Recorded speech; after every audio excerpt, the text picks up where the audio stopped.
Greetings, whiskey folk, and welcome to the official Dram Association unbottling of the Adelphi Loyal Old Mature Private Stock. So, this little batch of unbottlings that I'm starting with this one today is for a very special tasting that at the time of recording, I'm about to present tomorrow. By the time this goes out on YouTube, it will have already happened. And that tasting is the Versus tasting, Indie versus Indie, where we're having 8 different independent bottlers going a head-to-head bracketology-style tournament to decide who can be the winner. There can be only one. And yeah, it's going to be really, really fun. It's been a while since we've last done a Versus tasting. You'll be able to see the results of what the group thought of all these whiskies. You'll be able to see their scores and their final results in the tournament as well, which don't necessarily always go hand in hand, by the way. The highest scoring whiskey is not necessarily always the winner, because we try and get people to score objectively, whereas the tournament is simply, there's 2 whiskies, which one do you personally prefer? So we'll get to crown the most crowd-pleasing of the day, but also we'll take scores and see what people thought was the best overall whiskey as well. And I've got to be honest, I'm throwing this one in as a bit of a curveball, because our indie showcases tend to be some of the most excellent independently bottled whiskies, some of the cream of the crop, the creme de la creme. We've had all sorts of amazing whiskies come through those tastings. And this is a hybrid, because this is an indie showcase, but it's also a versus. So we are actually releasing a bunch of new whiskies, but this is one that we've already got on the shelf, and this is one which is it's a bit of a curveball, because this is only $39. This is normally $39.04. Of course, you get a 10% discount because it's being featured in the Dram Association right now. So after 10% off, it is $35.14, which is amazing price for a Scotch whiskey.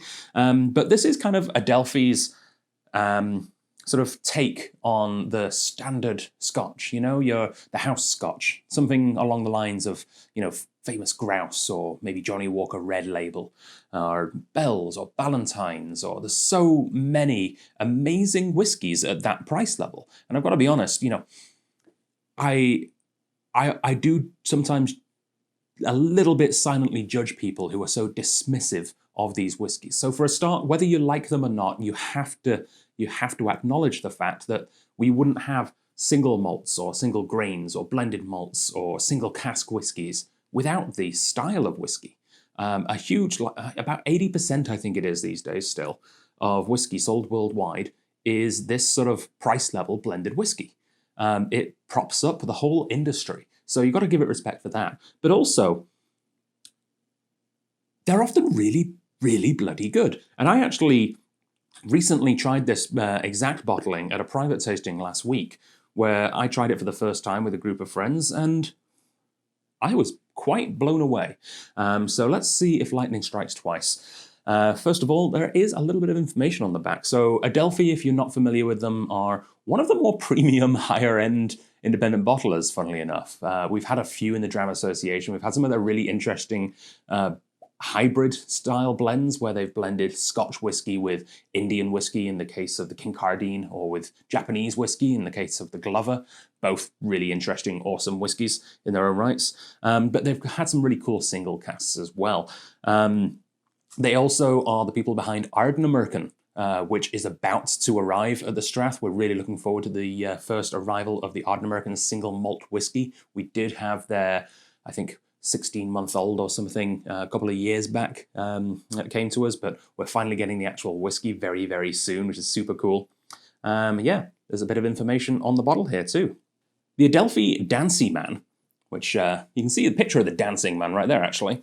A mid-19th century cartoon depicts Sir William Gladstone as Chancellor of the Exchequer, performing an energetic, I don't know what that is, pas de bas, pas de bas? I don't know what language it is, I don't know how to pronounce it, but P-A-S space D-E-B-A-S. Sorry, space B-A-S. I don't know what that is. Tell me in the comments if you're familiar with that dance, I guess. Over an ear of barley to celebrate the passing of a new law that revenue could only be raised on the amount of whiskey left in each cask after maturation, and not the level that it was originally filled to. With the penalties of a long-term maturation lifted, Scotch whisky was kept in cask until it was truly fit to consume. A remarkably smooth, honey-sweet blend with hints of sea, chili pepper, walnuts, and distant peat fires. And yeah, I have to agree, it is remarkably smooth, which is a word I don't like using in whiskey, but is appropriate in some cases, and this is definitely one of them. Let's unbottle it, shall we?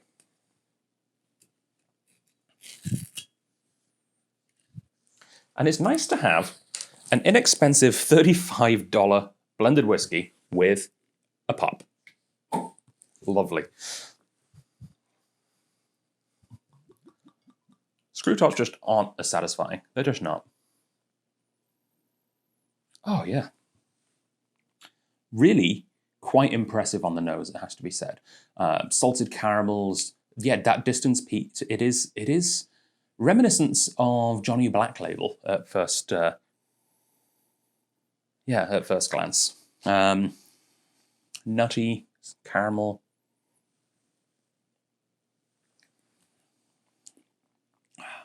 Oh yeah, really full flavored for only 40% as well. I mean, I'm sure they're not using the most expensive, the oldest stuff to make this 35-year-old, blimey, I wish, $35 blend. But they managed to find some particularly flavorful casks to go into this.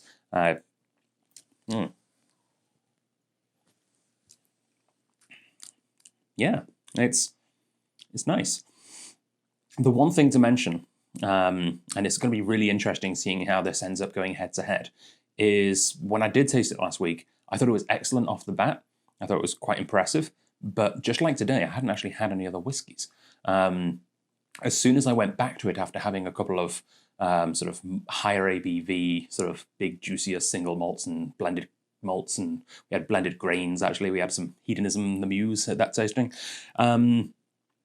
After having some of those and going back to this did taste quite, weak in comparison. Not weak in quality, but weak in sort of volume, I guess. But for a good, inexpensive sipping scotch, this is great. Yeah, I give it a thumbs up. I'm definitely going to be ordering another case of this. I think it definitely well deserves a spot on the shelf at this price point. And hopefully, if any of you guys are looking to get a bottle of something in for the relatives, for the trip to the relatives for Christmas, or if they're visiting you and you want to have something, a nice standard guilt-free sipping whiskey around, this is a solid choice. I thoroughly recommend it. Sláinte mhath.